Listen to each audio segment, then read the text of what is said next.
Hello, everyone, and welcome to another Flower Power Live. Now, spring is transitioning into summer here, and I find that, in December, I was having to talk about things like cinnamon from the Spice Islands. Now, with so many plants coming out, that I'm really having a hard time deciding which plant to use because there's so many things available for harvest right now. And, everything's flowering and blooming and demanding attention. But our plant for tonight is not something that you would notice if you were necessarily looking for it. So that plant is horsetail.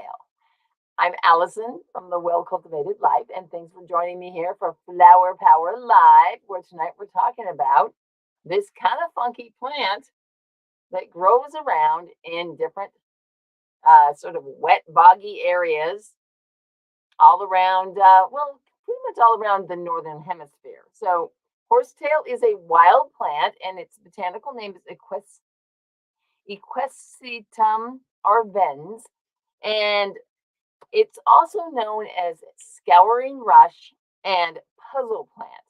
And the first name, of course, horsetail, comes from the fact that it looks kind of like a big bushy tail.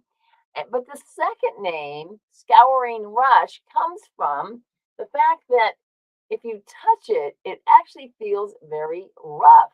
And it has a very high mineral content and was used, especially by Native Americans, or still is used, for all different kinds of purposes, including, washing out your pans or for sandpaper and filing your nails and things like that. They would also use it for polishing anything they had made, bows or bowls and that sort of thing made from wood.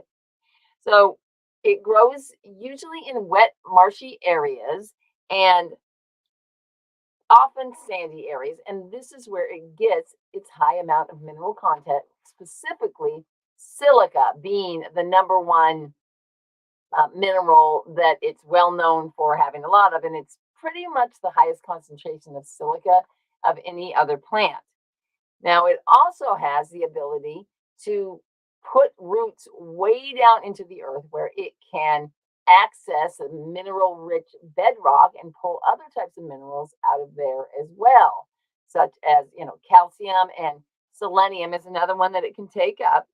And, similar to nettle, any kind of plant that's accumulating these nutrients from lower in the soil or in the bedrock below is going to bring that up. And when the top of the plant dies, of course, it's going to be putting those nutrients into the soil and enriching this surface layers of the soil. Now, it can be easily identified in the wild by a couple of features. And the main one, I'm going to actually, I harvested this from kind of the edge of my property, and there's a drainage ditch there. But I want to show you some pictures, which will give you a little bit better idea. I'm going to make this big. So you can see that one of the big features is how it has these different sections on there. This is where the name puzzle plant comes from, that you could try to pull it apart and put the different sections back together. And it almost looks like a little bamboo with those different jointed single stems. Now, this is not a flowering plant, which is part of the reason why I was saying you wouldn't recognize this if you were looking for something in flower this time of year. Here's a close-up of the little joints on the stems there. That is a unique feature of horsetail. Now, there are a couple of different varieties of horsetail. The one I mentioned is the one that is used for medicinal use. And now, this plant does not reproduce by a flower. And what it does is it puts up these sporangia, which is basically these big pieces or big tops on top of the stems that release spores. So it's actually more closely related to a fern or one of these more ancient kinds of plants. And the truth is that, yes, indeed, it truly is a very ancient kind of plant. And that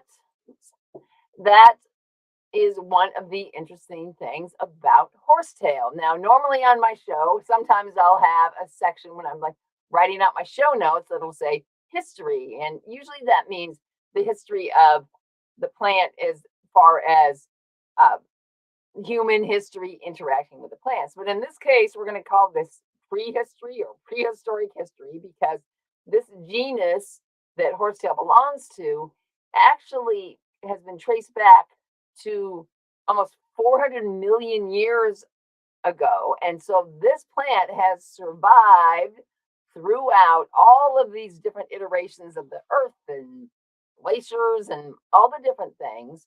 And so it's a pretty tough plant. And it's highly likely that a lot of that is due to its ability to draw the nutrients from wherever it is. And so, one other thing I wanted to tell you about harvesting is when do we harvest? So, as you, this horsetail here, it's in the right spot so you can see it. As you can see, how these are kind of needle-like leaves that come off the side, and see how those are kind of pointing up and look almost more like a Christmas tree almost. So this would be a younger plant, and then as they get older, what happens is they start to come down to more of a horizontal, come horizontal off of the stem. And then eventually they'll get very droopy where they're drooping straight down. And once they reach that point, you kind of miss the opportunity to harvest them. That's what I was taught. I don't know exactly what that means, but that's the knowledge that I was given about how to harvest this plant. And a lot of what we're talking about today has to do with this kind of knowledge, the ancestral knowledge and this old wisdom that comes through from a plant this ancient. So the other thing that you want to be careful with harvesting horsetail. Now, again, mine came from sort of like a more high area on the side of my property, whereas usually it's growing in a real marshy kind of area. And so it's a very moist kind of plant. And you want to be careful if you're going to dry this, that you make sure that you're putting it on the screen or you're cutting it up appropriately so it dries and doesn't get any kind of mold or mildew on it. However, the fact that it's a marshy plant and it has a lot of water and moisture in it is going to be an indication that that water, I mean, that's kind of like a, again, this sort of signature of this plant. And so one thing that's recommended is if you want to make it into an extract, that will preserve a lot of the constituents that we want because you're actually retaining the water when you're making a fresh plant extract. That means like an alcohol extract. However, if you do decide you want to just dry it, it does make an excellent tea, but not just a regular tea. It can go in with it tastes relatively neutral. You can put it into a like a mineral nourishing tea, maybe throw in some nettles or oats or something like that. But because we want to get these minerals out, you're going to want to do what's called a decoction. And that means that you're not just pouring boiling water over the tea, you're going to simmer it on the stove top for anywhere from like 30 minutes to probably maximum on this, maybe an hour at the most. So that will help remove some of these more attached minerals from inside the plant material. Now, if you were to pick up a supplement that contains horsetail, it would probably say something like hair, skin, and nails supplement, because that is what the active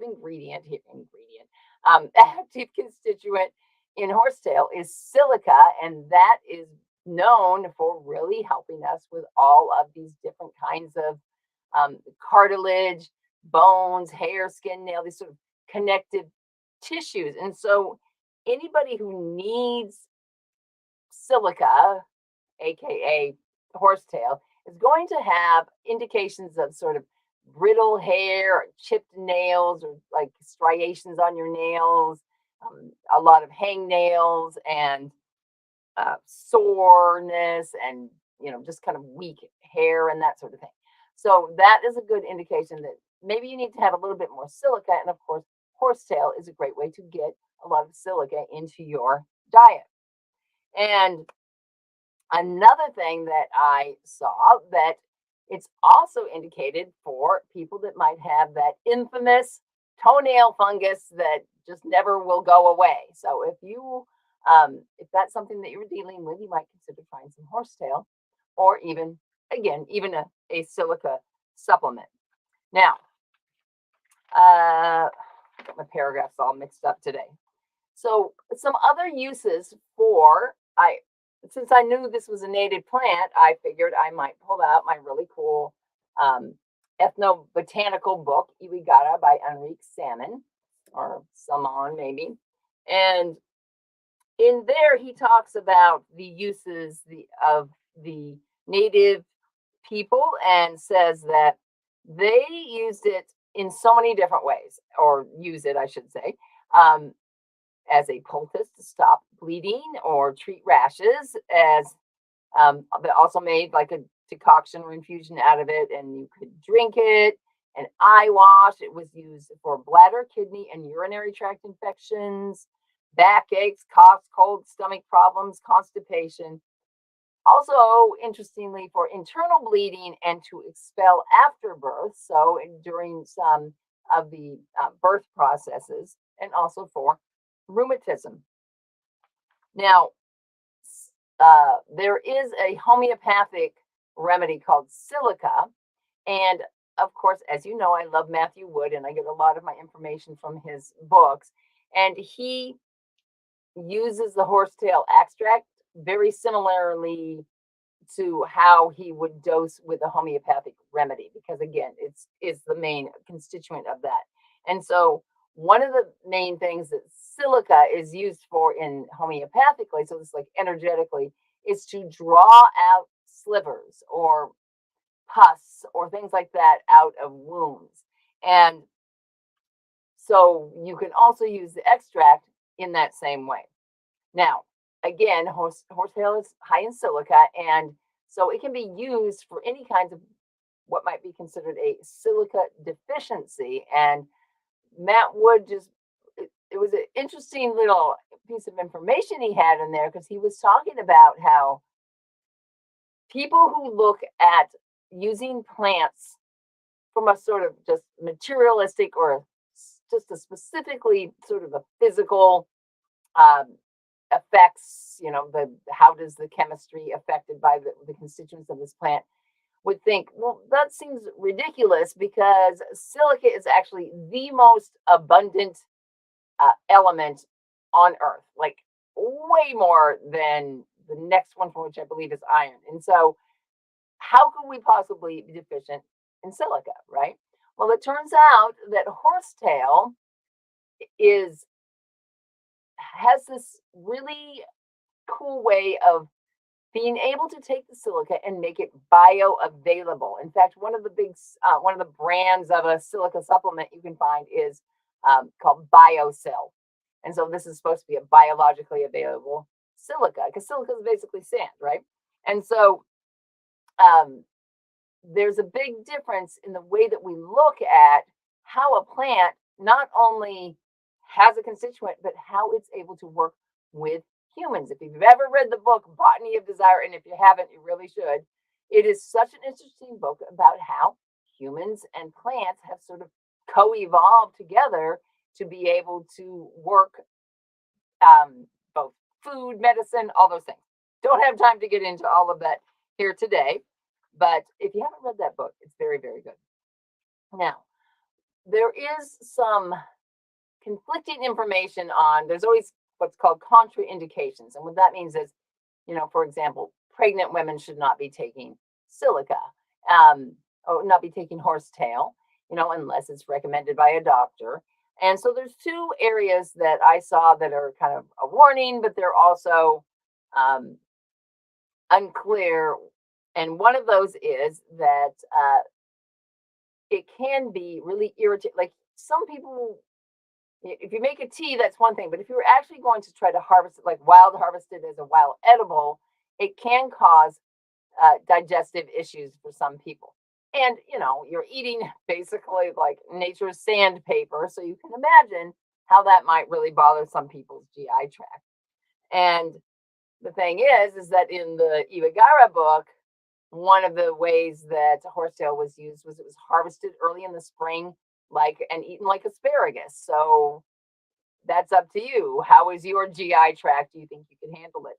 And the other one was that anyone that has like an sort of extreme kidney issues might not want to use it. But then again, some other books were talking about how it was specific for treating bladder infections and GI tract, or not GI, but urinary tract infections and so on. So it is probably one of those herbs that if you have any sort of, this is true for any herb, if you have any sort of existing condition within that, within the urinary tract, you're going to want to probably get recommendation from an experienced herbalist that can help you decide whether it's right for you. All right. So now, if you've watched any of my shows, you know that after we talk about the medicinal use, I talk about the flower essence. And so you might be saying, Allison, how can we be talking about a flower essence? Because horsetail doesn't make a flower. It just has a bunch of spores. Well, it turns out, and I've also shared this with you on your show, that you can make an essence out of just about anything. You can make an essence of a plant, an animal, a situation, a cosmological event. And that's just more about the intention of preserving the sort of energy and essence of the moment. So it turns out that this company or flower essence woman named their company is Lotus, WEI. I'm not trying to pronounce it. Lotus Y. I've seen and looked at some of their stuff before. And she has a horsetail flower essence, or plant essence, I guess we'll call it. Botanical essence, I think is what they called it. And what it says here is that if you are attracted to horsetail, if you need horsetail, you are most likely pretty exhausted right now. And that it is an essence that helps people who are kind of overworked and exhausted and they've got a big project and they just don't know how they're going to generate the energy to get it done. It helps to activate your determination and make things happen. And she says that it helps to bring clarity, strength, and momentum, perfect for those days when you feel like you don't have what it takes. Horsetail lights a fire, giving you the strength and determination to make anything happen. So if that's ringing true for you, you might check out some of their horsetail essence. Now, this week's card, let's see here, share that with you, is we're back to the Herbcrafter's Tarot, the deck that started it all, the deck that started all of this flower power craziness every week. And this week's card is called the 10 of Earth. Now, of course, we're not surprised that horsetail is an earth card because it is such an affinity for all these earth minerals. And the words on the card say ancient magic, modern medicine.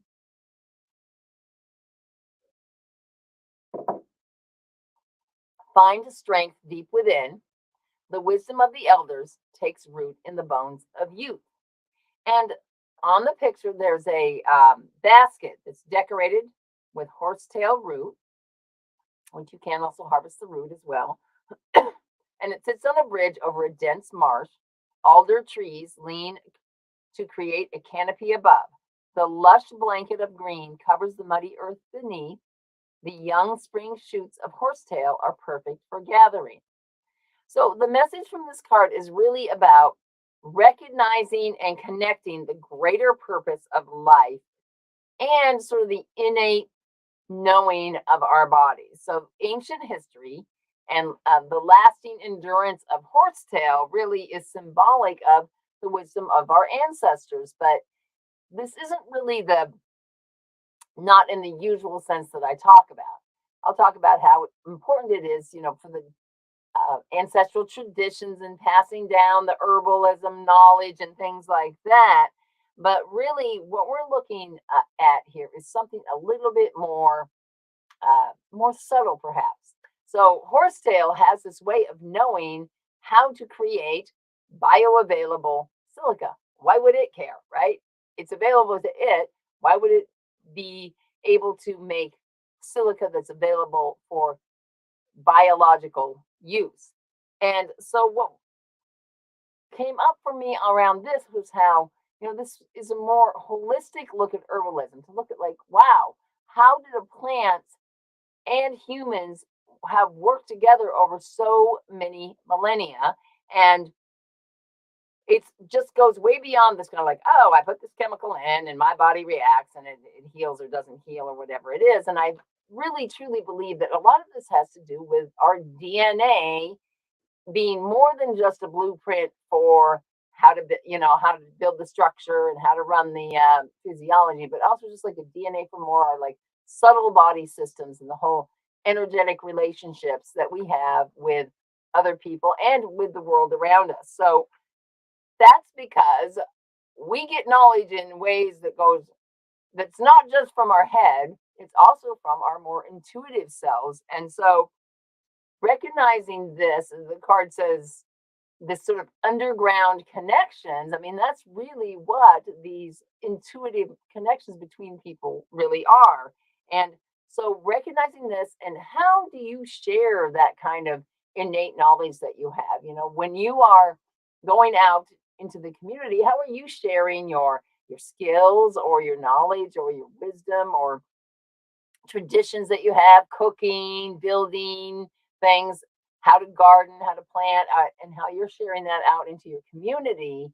But it's not just the skill, just like it's not just the chemical from the plant, it's also the more connection with the people, the fact that you're passing this down, that you're making a connection between other people, between people and plants, and goes beyond just the scientific ecology that we usually think of. So thank you so much. That's our message from Horsetail tonight. Thanks for joining me here for another Flower Power Live. If you're watching me on YouTube, be sure to, you are able to, be sure to like and subscribe. Thanks so much, everybody. Take care. Bye-bye.